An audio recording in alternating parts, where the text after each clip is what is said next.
Hello, everybody. My name is Alex Anderson, and I'm here at Crystal Cove State Park, a California state park down here in Southern California in Orange County. And I'm so excited to invite you down to the rocky shoreline today for a PORT home learning program. PORT stands for Parks Online Resources for Teachers and Students. And I'm joined today with our friends from the Crystal Cove Conservancy, Kaitlin. The Crystal Cove Conservancy is our nonprofit partner, and today we're going to be learning about monitoring human impacts here in our tide pool habitat in our Marine Protected Area, or MPA. So today I'm going to start here at a very busy portion of our park, a very high impact area, and then we're going to learn what is an MPA. We're going to dive into that topic, and then we're going to think about some of the human impacts that might be happening here in our tide pool area. And then finally, I'm going to send you down the beach to a much less visited area, a lower impact human activity area where Kaitlin is. Kaitlin, sorry, I didn't introduce you. Do you want to say hi? Hi to everybody. Everyone. Hi, I'm Kaitlin. I work for Crystal Cove Conservancy, and like Alex said, I'm here up the coast from Alex at a completely different beach from where she's at. So I'll have your help a little later at this part of the beach, and for now I'll throw it back to Alex. Yeah, so we're going to travel down the beach a little bit later, and you're going to be able to collect data about owl limpets, which is a sea snail in our tide pools, and that's going to shed some light on the human impacts that might be happening in our MPA. So today you won't be able to ask questions during this webinar, unfortunately. Do have a piece of paper and a pen, because you're going to be able to collect data later that you can submit to help us learn about the health of our marine protected areas. Thank you so much. This program is geared for middle school, high school students, and it should last about 45 minutes. Okay, so where am I right now? I want to show you where we are located here at Crystal Cove State Park. And because we're a California state park, we want you to come and visit to our park. Here we go.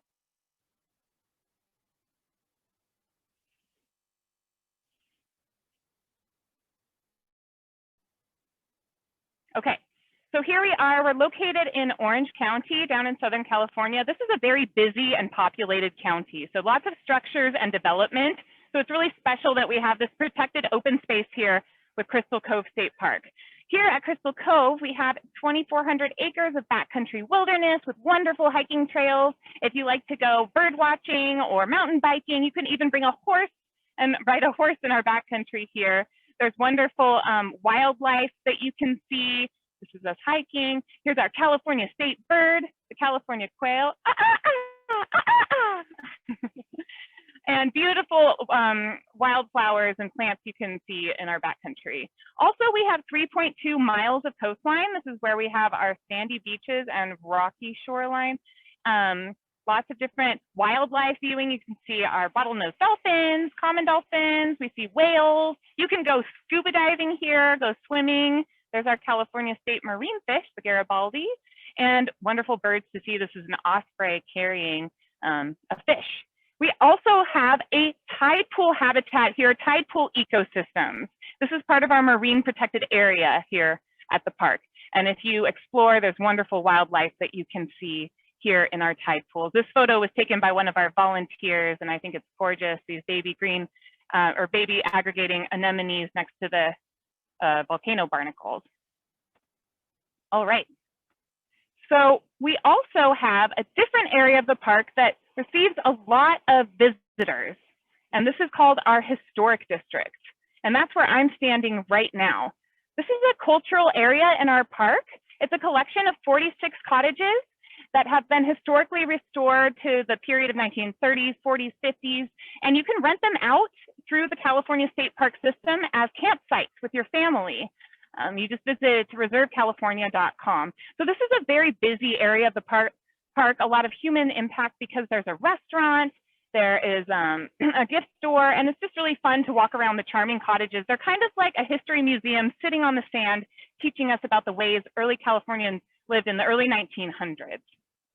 So here I am. I'm standing, actually, if I move around, you can see, in the historic district. So behind me, we have these cottages right here. And over here, we have our tide pool habitat right next to our busy area of the park. And all of the water adjacent to our park is called a marine protected area, or MPA. What is an MPA? Well, MPAs are like protected wilderness parks on land, just under the water. These are areas along California's coastline that have specific rules and regulations that protect marine wildlife and habitat. They encourage biodiversity in the ocean, and they also limit human impact. When we talk about human impact, we're talking about the effects that humans can have on a natural ecosystem, either directly or indirectly. And I'm going to show you some slides here.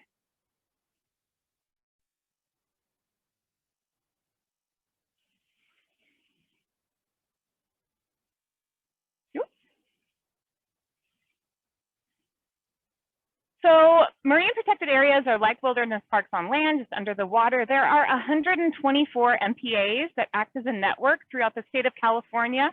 We have one of the largest and most cohesive networks of MPAs in the world, protecting about 16% of our waters here in California. And while there are rules and regulations for these places, there are also places where you can bring your family and your friends and you can enjoy. You can go surfing, you can go scuba diving, sailing, even fishing in some places. And there's education and research opportunities here in our MPAs. And not all MPAs are the same. So there's different flavors, if you will, of MPAs. Here we have a state marine conservation area. We're the third one down. So we do allow some fishing here of particular species. But if you were to go just south of us, south of our waters, we are connected to a state marine reserve MPA in Laguna Beach. That means there's no collecting in a reserve. Absolutely no fishing. We do allow some fishing in our reserve. But while we do allow fishing, everything in our tide pools is protected. Oh. Sorry about that.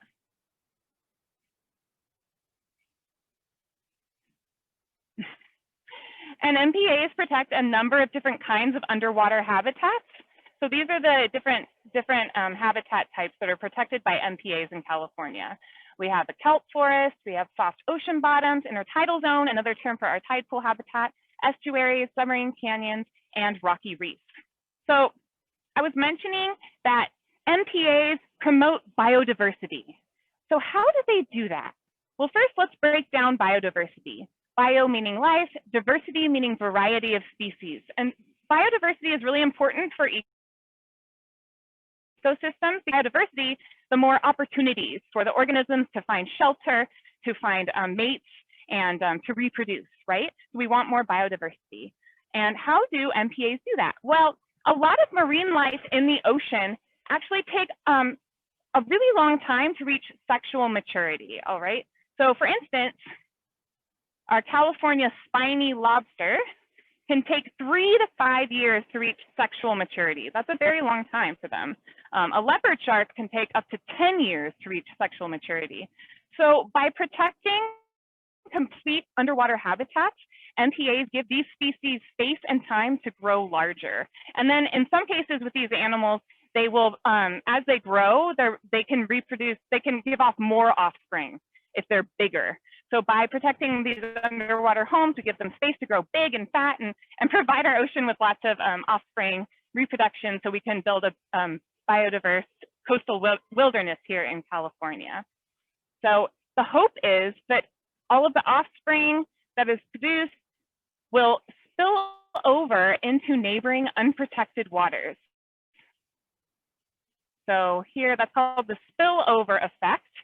Here's a good image from the Ocean Conservancy. If you look on the right, we have a marine protected area and then an unprotected area. And so hopefully the fish and offspring that's protected will, go across those lines and replenish the coastline in unprotected areas. Also, there are some species that are most likely to benefit from MPAs. A huge list of these organisms, but I have some here. And the reason is that most of them are home bodies.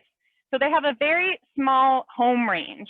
And because they're in these home ranges in the MPAs, are more likely to be protected and reproduce. And note this owl limpet, which we will be talking about in a little bit. All right. So how do we know if MPAs are working, right? MPAs were implemented after a long process that started in 1999, but our more local ones were implemented in 2012. So how do we know if this is happening with biodiversity? Well, there are a lot of monitoring efforts happening throughout the state. Scientists are monitoring fish populations and water quality. And with some of these programs, everyday citizens like you can become citizen scientists and help these scientists extract data from the coastline. So you don't need to have a science degree. You can come and help monitor our MPAs. So we're going to be focusing on the tide pools here in our MPAs.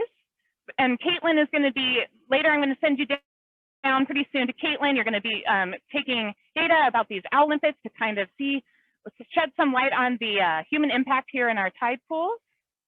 But I just want to go over tide pool habitats a little bit and owl limpets before I send you down to Kaitlin. We're also going to talk about human impact here in our tide pools. Thank you for your patience as I grab these photos. Okay, so here at Crystal Cove, we have 4 different tide pool locations. You can find tide pools anywhere there's a rocky shoreline on the coast at low tide. So we have 2 high tides and 2 low tides every day here in California. These 2 photographs were taken at the same beach, just at different times of the day. There's about 6 hours in between our high tide and low tide.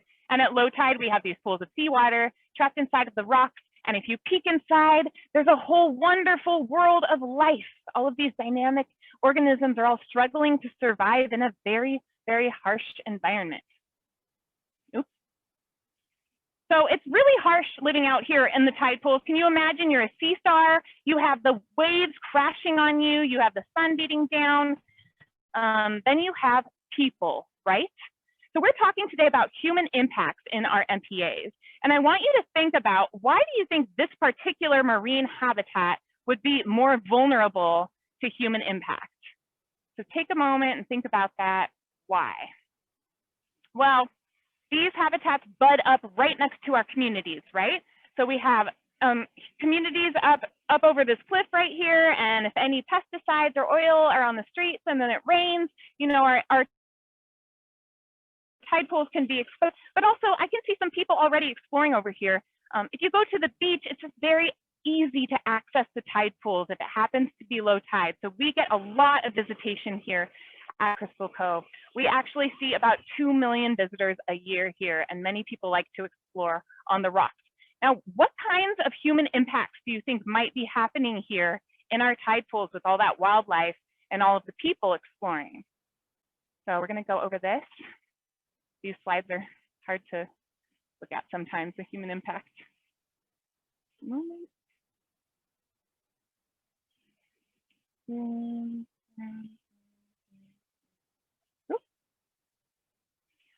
Okay, so this is a busy day here at Crystal Cove State Park. This is a photo taken where I'm standing, just looking north up the beach. So you can see that a lot of people will come and visit our tide pools. And here's another photo. This was not taken in our park, but it's a good example. I want you to look around and see and notice how these people are interacting with the tide pool habitat. I'm noticing some boots in the water, not staying on the dry rocks, but maybe stepping on organisms or trampling. I'm noticing some buckets. Maybe these animals or organisms are being removed from the water, taken out, and that can be detrimental to them. I might see somebody maybe poking an animal down there on the rock. So a lot of exploration can lead to human impact. This was a photo taken in our park ago. This kid didn't know that sea stars have tube feet on their bodies, and if you rip them off of the rocks, it can rip off their tube feet. And of course, he didn't know that, but these are the kinds of human impacts we see here in the tide pools. Also, after the pandemic, recently there was a surge in people going to the tide pools to forage for food. It was a fun pastime for people to go to tide pools and pick off the limpets and the sea snails here in the tide pools. So that's why here in our marine protected area, our state marine conservation area at Crystal Cove, we have certain rules that we follow in order to protect all of the organisms. So we never remove the animals, shells, or rocks. We don't pick them up. We want to walk gently, taking care not to step, and never turn over rocks. And then some animals in the tide pools are collected and taken home just because they're pretty. So has anybody ever seen this shell before? I'm going to step over here actually, so you can get it in the light because they're really beautiful. So this is a shell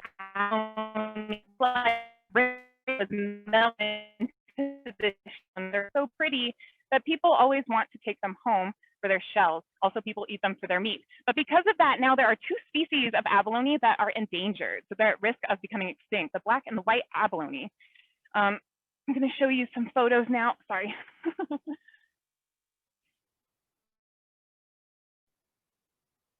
Of our abalone. So yeah, historically, they've been overfished, overharvested. So this is a postcard from Santa Barbara. I'm not sure the year, but you can see all of those empty shells behind. They were taken for their meat and their shells. This is a photograph of a building that was created in Hollywood, I believe, and they decorated the entire building with shells of abalone. Also, people buy jewelry with abalone. And then I found this, and this is an ad for a lamp. And those are not abalone shells, but they're the shell of another animal we have in our tide pools. Those are limpet shells.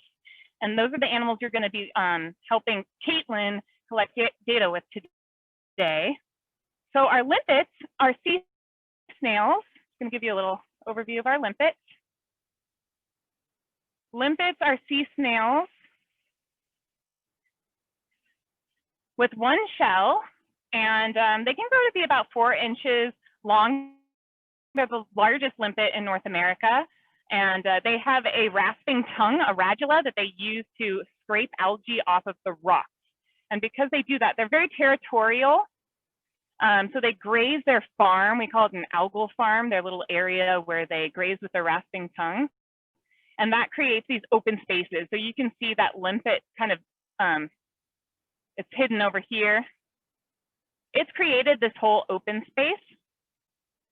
And that way, because they nudge off barnacles and other limpets, they make it so that not only one species takes over the entire intertidal zone. Oops. Oh, I'm going to have to undo that.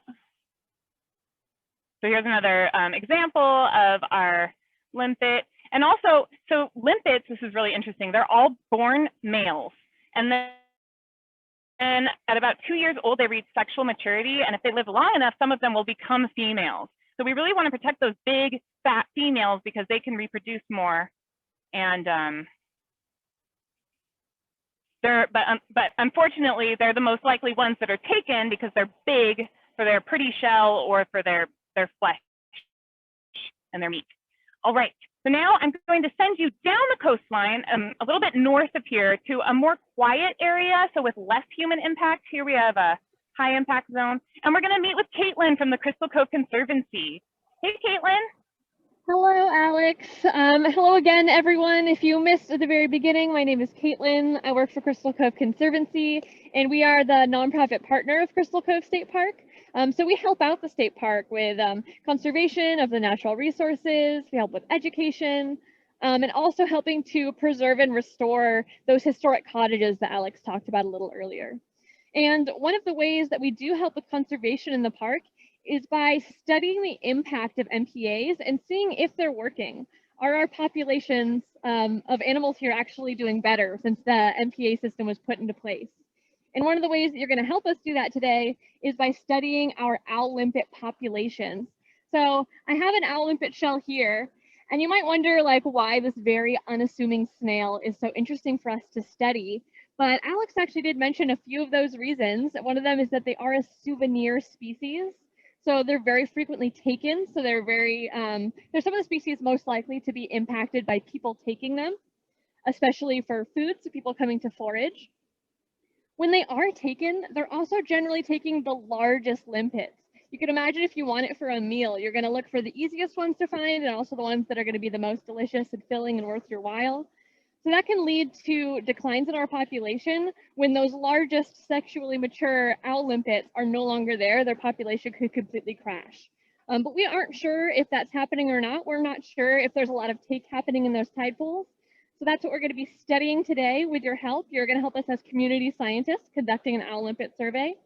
And the main way that we do this is that we have 2 research sites here in the park that we regularly collect data on. So one of them is where Alex was located, where you saw all the people behind you, and one of them is behind me. So this is going to be one of our owl limpet monitoring sites behind me where we're going to collect data today. And I'm actually going to share a picture of the 2 sites side by side so we can take a moment to compare the 2 and see if we can figure out what is so interesting about the 2. All right, so here is our historic district site where Alex is, next to where I'm located, which we call Little Treasure Cove. So just take a moment to look at the historic district and Little Treasure Cove. What's different about them? Why do you think we would want to study owl limpets in these 2 different sites? The really big thing that totally stands out to me is that the historic district, of course, has lots of people on it. It is also much easier to get to. There's, of course, the historic district. There's a restaurant. It's easier to park closer to this area. Here at Little Treasure, it's a much longer walk to get to. And you might also notice that it's in a little protected cove. So you actually can't really get there unless it's a very low tide. So it sees a lot less foot traffic. So as you can see behind me, this beautiful area here doesn't have any people in it, and that's because our tide is far too high. You'd have to do some serious cliff climbing to get there, so it doesn't often see as many people. So if we compare the owl limpet populations between these 2 sites, it tells us, is our MPA working? Are there negative human impacts still happening at one of those sites? So we're going to collect some data today, but before we do, I actually do want to hear from all of you participants today and get a prediction about what you think is going to happen at these 2 sites, if you think that there will be a difference in our owl limpet populations. So we have a pretty interesting tool that we're going to use to get your thoughts. It's called Mentimeter. So if you have a either your phone, maybe another tab in another browser, an iPad, any way that you can go to menti.com, and then you can enter in the code 6478395, and that will get you to this slideshow. And then on your phone or another browser, you'll be able to answer questions that we pose, and they'll show on the screen. So that's a great way for us to share our thoughts today. So I am going to give you all a little bit of time to go to menti.com and get into our Mentimeter slideshow. Once you're there, you can respond to the poll to let us know that you're in. I see we have 2 people in already. That's excellent. I'll just give you some time. The login information will also always be at the top of these slides. So if you do miss it while we're on this slide here, don't worry about it. The information will be there for all of our polling questions. Very exciting to see all our little dots coming in. Excellent. I have 6 people in so far.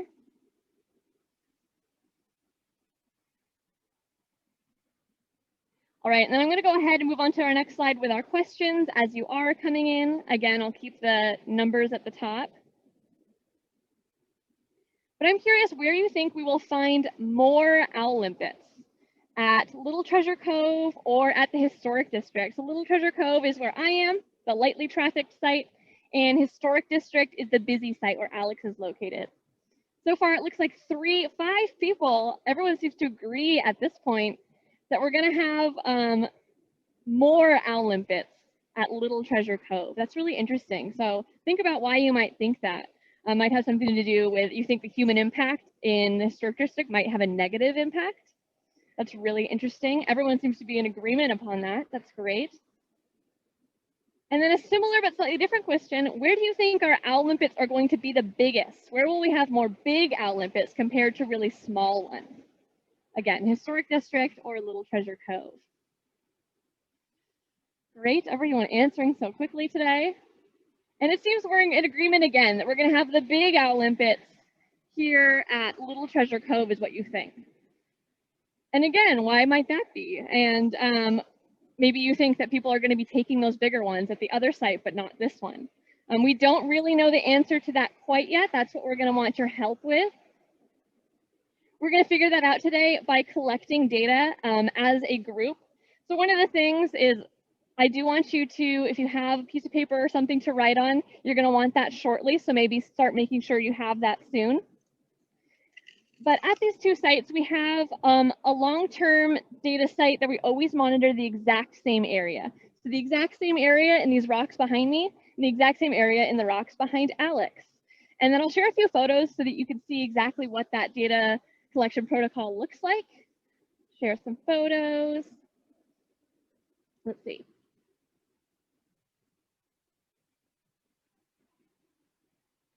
All right.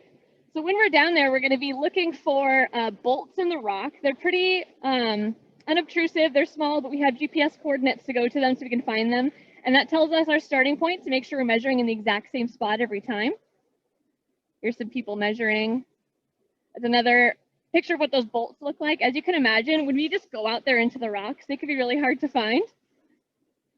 But then based on those bolts at those little corners, we're going to set up a big block.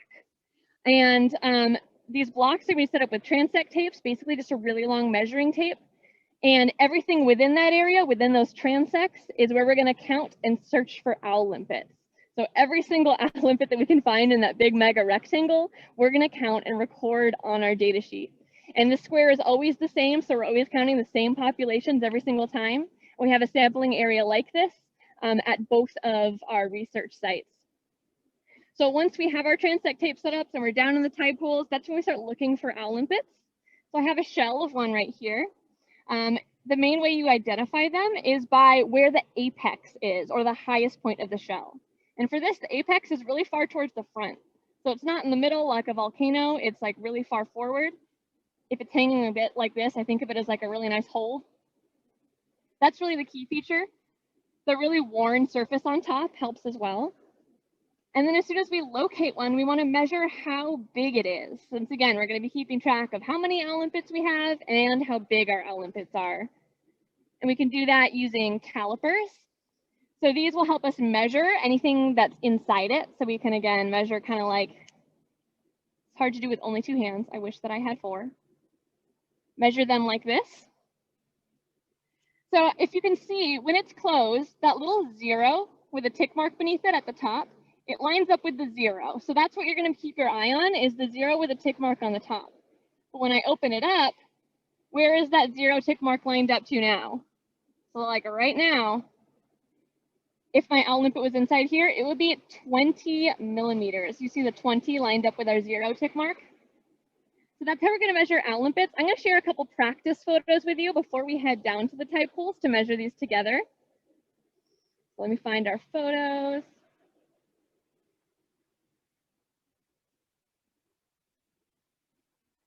All right, so we have an owl limpet here with our calipers around it. So again, look for the 0 at the very top of the calipers and see where that tick mark lines up to. The other thing is we're always going to round up. No matter how close it is to the tick mark below, we're always going to round up. So take a moment and see what in millimeters our little 0 tick mark lines up with. And then I added a little line in here to show. So it's kind of in between 54 and 55. So we're going to call that 55 millimeters for this owl limpet right here. And then let's look at another practice one. So again, find the 0 at the top and the tick mark beneath it and line that up in millimeters. And remember that we're going to be rounding up. So how big is this owl limpet here? Right about 39 if we round it up. All right. So that's what we're going to do for every single owl limpet that we find in the tide pools. And what I did is earlier I went down and recorded a video of me measuring with the calipers, but I didn't record any of the data. So I actually want your help today to be my data recorders. And you're going to help me write down those measurements and then share them with me later. So now's when you want a piece of paper, and I'm going to help you set up your data sheet so that when we go down below, you'll be ready to go. Share.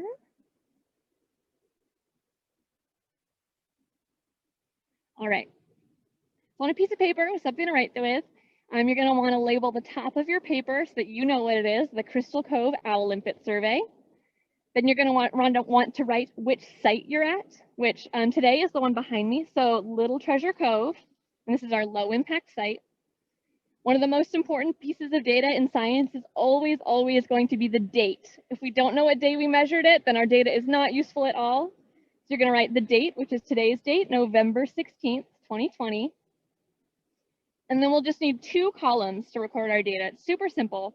The size in millimeters and the number of owl limpets. And the way that we're going to fill this out as you're setting that up is, let's say, for example, my test owl limpet here I know is 59 millimeters. So I'm going to write 59. And then in the number of owl limpets, I'm going to start with a tally mark because I have 1 owl limpet that was 59 millimeters. If I find another owl limpet that was also 59, I would add another tally mark. If I say found one that was 30, I had to write in a different measurement and do the same thing, tallying up all the owl limpets that were 30 millimeters. So that way we get 2 kinds of data, just like the 2 predictions we made. How many owl limpets are there? And how big are they? And what's their size distribution overall? Do we have more small ones or more big ones? So I'm going to hold this on the screen for just a moment to make sure that you have the time to set up your data sheet. And then we are actually going to go down into the tide pools via video that I filmed a little bit earlier. And you're going to be recording the data for me because I have not recorded the data for this yet.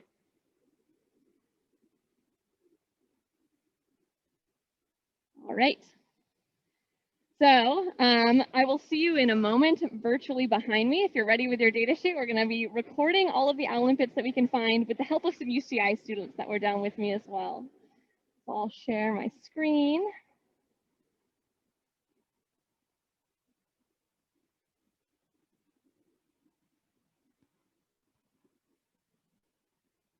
Everyone, I am now down in the tide pools where our owl limpet survey is going to take place, and I want your help today. So you can probably see the transect tapes laid out behind me that are basically just really long measuring tapes. And those are designating exactly where we're going to measure owl limpets today. So we're going to find every single owl limpet within this area, measure it, and record it on our data sheet. And I'm going to actually have your help to do that. So hopefully, like we talked about up above, we got our data sheet set up to help record our owl limpets. So what we're going to do is measure each one that we can find and then tally it on our data sheet. So Eric, come on over. We found like 3 owl limpets I can already see right in here.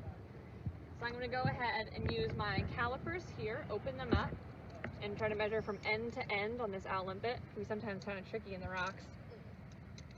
Hold on, I'm going to get a different angle. Okay. So then with our calipers, we're measuring, see where this 0 is at the top?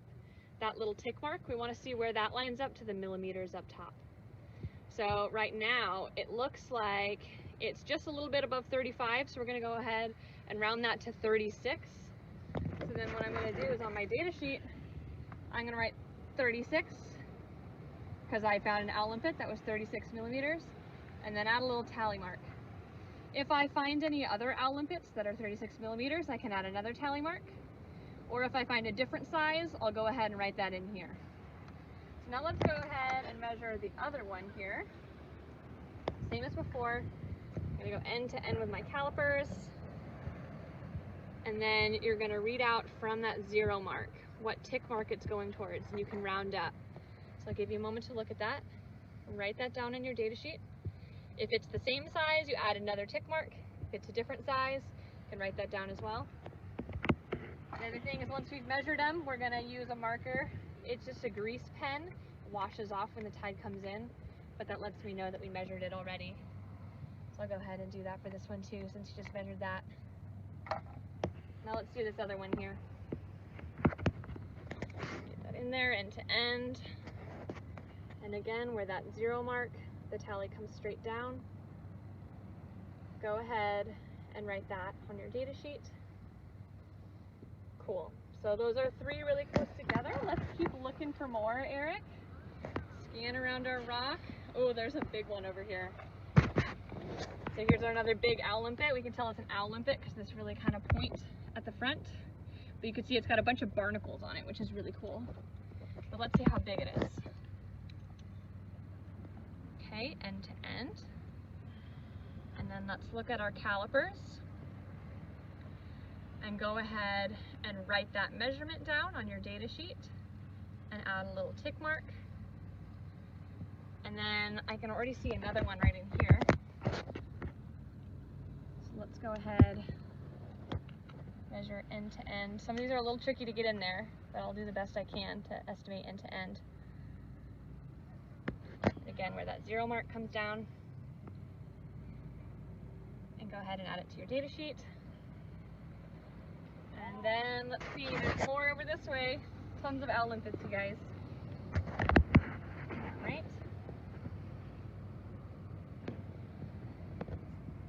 Calipers. This one's got, even has other owl limpets on it, I think. That's really cool. They're little friends. And then go ahead and again record with that little 1 mark, which tick mark it is. Awesome. Look at this little one hiding in the rock here. So we've got another one to measure.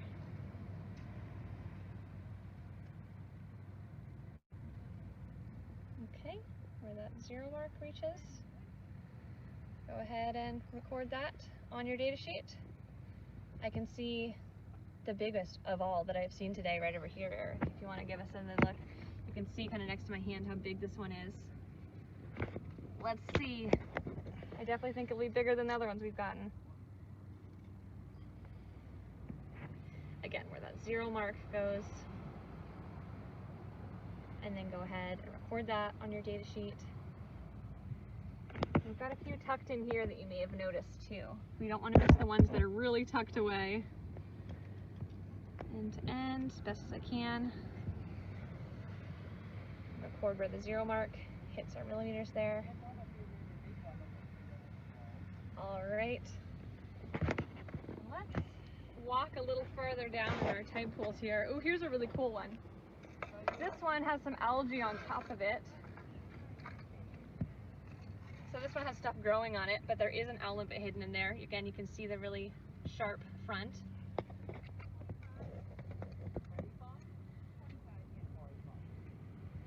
Okay, where the 0 mark hits here, make sure to record that on your data sheet. And then I'm gonna check this little one here and see how big it is. But as you may remember, we're not gonna record one smaller than 25 millimeters. So let's see where my 0 mark hits. Not quite, it's a little bit short.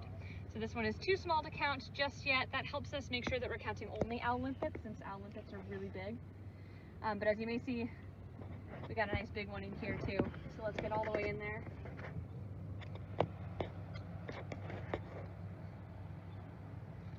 All right. And then go ahead and again, record where the 0 mark hits on the calipers and record that on your data sheet. All right. And let's see. I've got another little one right here. Eric, let's take a look and see if this one's big enough. All right, remember it's where the 0 is hitting. So record that on your data sheet. If it is over 25. All right, so we moved a little farther down in the tide pools and I can see a bunch more owl limpets in here. So we're gonna make some more measurements together. So let's start with this big one that I spotted right here. So I'll get my calipers from end to end. And then where the 0 mark is hitting, go ahead and record that on your data sheet. And then I can see more up this way. Let's see. There's one all the way down in here. Let's see if we can get over to it, Eric. Sweet. One right there. See where that tick mark falls. Record that on your data sheet. There's already another one right in here too. Some of these are a little awkward positions. Let's try to get in there. There we go. And then where that 0 mark is, record that on your data sheet. We've got another one all the way back up here.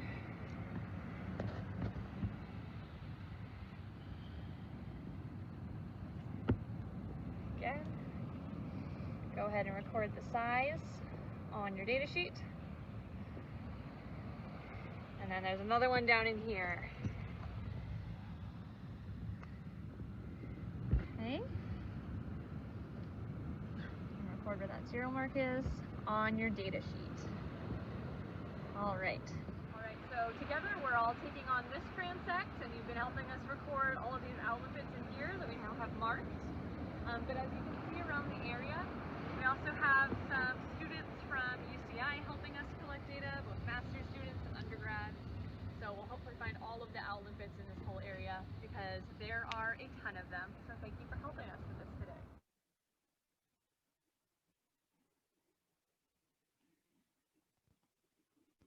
All right. So again, thank you everyone for helping collect that data. If you weren't able to see every single measurement or write down every owl limpet, or if you don't think it's perfect, that is not a problem at all. One of the beautiful things about community science and the fact that there's a bunch of us recording this data today is that all together, if you all submit us your data, it's okay if you miss one or two because chances are someone else got that one as well. So we do want you to submit this data to us. And once you do, you can actually also help us analyze that data. So I'm going to share a link with you that you can write down on the bottom of your data sheet. So if you go to, we have a shortened bit.ly link here, as well as just our website in general, crystalcove.org. So if you write those at the bottom of your data sheet, you can go to that link, and there will be a form where you can enter in all of the data that you wrote down for those owl limpet sizes. And then you can also help us analyze the data. We have the Excel spreadsheets for all of the owl limpet data we've been collecting at Historic District, as well as here at Little Treasure. And you can help us figure out if there was a negative human impact at that historic site or not. We're not totally sure the answer yet, so that's a place where you can analyze it and share your results with us. So we would love it if you would, first of all, share your data, and then second of all, take on our Owl Limpet challenge to help analyze the data, because we really do want to hear what you found. That's one of the most important parts of our community science process, is collecting the data, but also then helping us analyze the data and share what you found, and that can help us better understand our MPA. So I can hold this on the screen for just another moment to give you a chance to write that down. And then again, thank you for helping me collect data, but for when you are analyzing it and heading over, you'll have a chance to share your hypothesis too. So share what exactly you think might happen, what sorts of trends we might see in that data. And I'm really, really excited to seeing what you find and hearing the data and trends that you see. So again, thanks for your help. And then I'll throw it back to Alex for a quick goodbye. Thank you so much, Kaitlin. Wow, how exciting. I'm really excited to see the results of this survey and see what kinds of differences there are in the populations between these two impact sites. So thank you so much, Kaitlin, from the Crystal Cove Conservancy, our nonprofit partner, for helping all of our participants become citizen scientists. You guys are our future. You will be the scientists and environmental stewards of our future, protecting these marine protected areas and open spaces along the coast. So thank you so much for joining us today for our home learning program, Monitoring Human Impacts, here at Crystal Cove State Park's Marine Protected Area, or MPA. I'm going to put up on the screen again one more time Kaitlin's slide so we can show where you want to send your data. And then after this, I'm going to just share with you the link so that you can check out all of our other upcoming home learning programs throughout California State Parks, lots of different wonderful programs, different habitats, different programs as well. So I'm going to share that with you right now. This is where you would go to check out some of our other home learning programs, which are free for everyone right now. And lastly, I just want to say, when it's safe for you to come and visit, we want everyone to come and visit Crystal Cove State Park, because California State Parks are your parks, and we're waiting for you. The tide pool is right behind me. So thank you guys so much. Thank you, Kaitlin. Thank you, Alex. And have Thank a you, everyone. wonderful day. You as well. Okay. Bye.